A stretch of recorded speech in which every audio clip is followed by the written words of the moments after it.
এতগুলো মাছ আমি কোথায় পেলাম? এই মাছগুলো কি কেউ আমাকে দিয়েছে, না এই মাছগুলো আমার বাসায় পালা? আসসালামু আলাইকুম, সবাই কেমন আছেন? সকালবেলায় ঘুম থেকে উঠতে না উঠতে দেখি ছোট্ট ছোট্ট কিউট কিউট মুরগির বাচ্চা আমার বাসার সামনে দিয়ে নিয়ে যাচ্ছিল।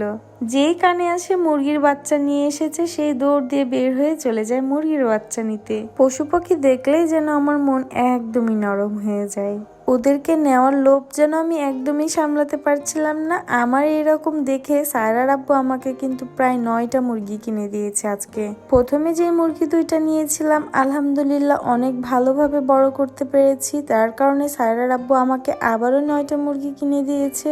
যারা পশু পাখি পালে তারাই জানে পশু পাখির উপরে মায়া কতটা গভীর হয়। এখন যেহেতু শীতের সিজন, যার কারণে বাচ্চাদের একটুতে ঠান্ডা বা গরম লেগে যায়, যার কারণে এদের অনেক বেশি যত্ন করতে হয়। এই মুরগিগুলো যেহেতু ফার্মের মুরগি, যার কারণে এরা কিন্তু বড় হতে একদমই সময় নেয় না। এই ছোট ছোট মুরগির বাচ্চাগুলোকে আমি প্রায় 1 মাস জিরো ফিড গুলো খাওয়াই। 1 মাস হয়ে গেলে এদেরকে আমি বড় বড় ফিড গুলো এনে দিই। ফিড দেওয়ার পাশাপাশি এদেরকে কিন্তু ধান, গম, ভুট্টা এগুলোও আমি দিয়ে থাকি। মাঝে মধ্যে চালের খুদও আমি ওদেরকে দিই খেতে।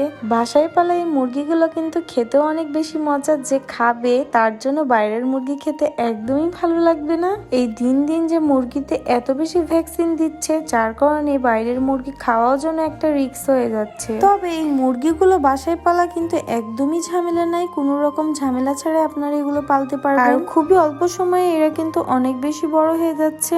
এইদিকে ছাদে যখন উঠেছি, আমার মাছগুলো কি না দেখলে হয়? তার জন্য সায়রার আব্বুকে বললাম আমার মাছগুলো একটু ধরে দেখো কত বড় বড় হয়েছে। এইখানে কিন্তু বড় বড় সাইজের কিছু মাছ ছাড়া হয়েছিল। এখন দেখি এখান থেকে বেশ অনেক কয়টা বাচ্চাও হয়েছে।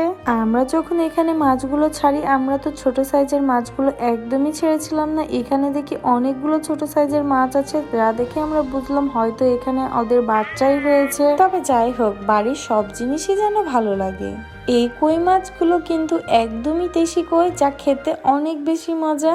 আমার মেয়ে যখনই ছাদে আসে আগে এখানে এসে বসে থাকে মাছ দেখার জন্য।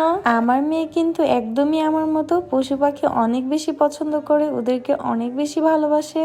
সময়ের সাথে সাথে আমার মেয়েটাও কিন্তু বেশ অনেক বড় হয়ে গেছে, মাশাআল্লাহ। সবাই আমার জান বাচ্চাটার জন্য দোয়া করবেন, সে যেন এমনই হাসি খুশি ভালো সুস্থ সবল থাকতে পারে। এইদিকে মাছ উঠাচ্ছে বলে আমার শাশুড়ি মাও কিন্তু মাছ দেখতে চলে এসেছে।